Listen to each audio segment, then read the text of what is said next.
Instagram ஆப்ல நம்ம போடக்கூடிய ஸ்டோரி பார்த்தீங்கன்னா ஃபேஸ்புக்கில் பார்த்தீங்கன்னா ஆட்டோமேட்டிக்காக ஷேர் ஆகிட்டு இருக்கும். இந்த மாதிரி ஃபேஸ்புக்கில் ஆட்டோமேட்டிக்காக ஷேர் ஆகிறது எப்படி வந்து ஸ்டாப் பண்ணுறது அப்படிங்கிறதான் டீட்டெயிலாக இந்த வீடியோவில் பார்க்க போகிறோம். பார்க்குறதுக்கு முன்பாக சேனலை சப்ஸ்கிரைப் பண்ணிக்கோங்க, பெல் ஐக்கனை கிளிக் பண்ணி ஆல் அப்படின்றத செட் பண்ணிடுங்க.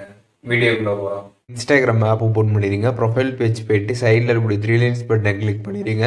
கிளிக் பண்ணிட்டு அதில் அக்கௌண்ட் சென்டர் அப்படின்னு ஒரு ஆப்ஷன் கொடுத்துருப்பாங்க. அந்த ஆப்ஷன் கிளிக் பண்ணதுமே ஷேரிங் அக்ராஸ் ப்ரொஃபைல் அப்படின்ற ஒரு ஆப்ஷன் இருக்கும். அதை கிளிக் பண்ணிட்டு அதில் வந்து இன்ஸ்டாகிராம் ஐடி வந்து இருக்கும். அதை செலக்ட் பண்ணிக்கோங்க. செலக்ட் பண்ணிங்கன்னா அதில் வந்து யுவர் இன்ஸ்டாகிராம் ஸ்டோரி அப்படின்ற அந்த ஆப்ஷன் பார்த்தீங்கன்னா ஆனில் வந்து இருக்கும். ஸோ இது ஆனில் இருக்கிறப்ப என்ன ஆகும் அப்படின்னு பார்த்தீங்கன்னா, நீங்கள் போடுற இன்ஸ்டாகிராம் ஸ்டோரி எல்லாமே பார்த்தீங்கன்னா உங்களோட ஃபேஸ்புக் அக்கௌண்ட்டில் இருக்கக்கூடிய ஸ்டோரியில் பார்த்தீங்கன்னா ஆட்டோமேட்டிக்காக வந்து ஷேர் ஆகும்.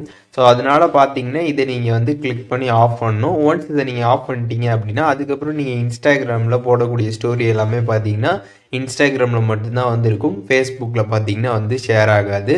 ஸோ இப்போது இந்த வீடியோவில் ஃபேஸ்புக்கில் வந்து ஆட்டோமேட்டிக்காக ஸ்டோரி ஷேர் ஆகிறத எப்படி ஸ்டாப் பண்ணுறது அப்படிங்கிறத டீட்டெயிலாக தெரிஞ்சிருப்பீங்கன்னு நினைக்கிறேன். இதில் எதுவும் டவுட் இருந்துச்சுன்னா கண்டிப்பாக கமெண்ட்ஸில் மென்ஷன் பண்ணுங்கள். எல்லாருக்குமே ரிப்ளை பண்ணுறேன்.